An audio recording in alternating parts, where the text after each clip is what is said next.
Assalamualaikum warahmatullahi wabarakatuh to everyone. So today I would like to talk about Vietnam War.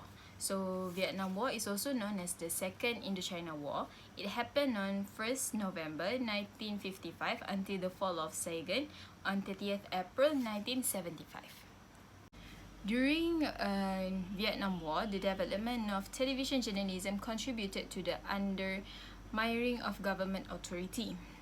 The half-hour nightly news broadcast in 1963 greatly increased popular dependence on television as a source of news. At the same time, the issue that was stressed or focused on are about the controversy and violence. We can see that the media tend to arouse unfavorable attitude towards the government. In another hand, we can say that the journalists want to promote a decline of confidence in government. During 1960s, we can say that the network organization is a profoundly respectable. It's a never-tiring political opposition. It's a decent third party which never require an experience of governing. People tend to believe that news coverage, the conflict especially through the television, was more negative, more graphic, and more focused on casualties. The coverage drove to the loss of popular support of war. This is because during the Vietnam War, it was the first time images of war were broadcast into most people's living room.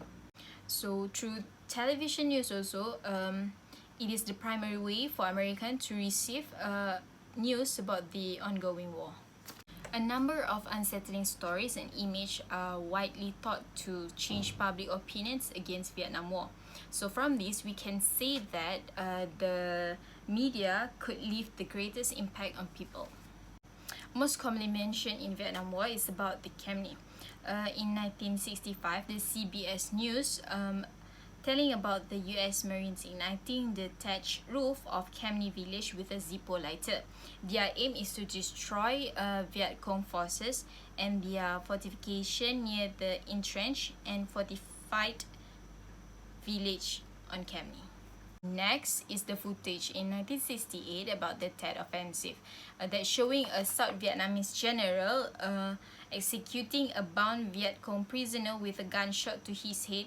The effect of combat seen through the eyes of civilians. The scope and scale of this offensive led many Americans to believe that their political leaders were lying to them about the progress in Vietnam.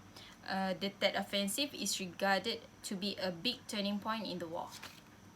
After that, the graphic image of civilian death from the My Lai massacre, which were publicly released in March 1968, a photograph of a 9-year-old girl who running naked and crying from a burning village, her clothes and much of her skin seared off by the Napoleon bombs. US troops killed several hundred Vietnamese civilian, women, children, and elderly in the small village, and that village we call My Lai. Robert Herbert is the army photographer who took the picture of the mission. Other than the news, most of the movie are an accurate interpretation of what is actually happened during the conflict.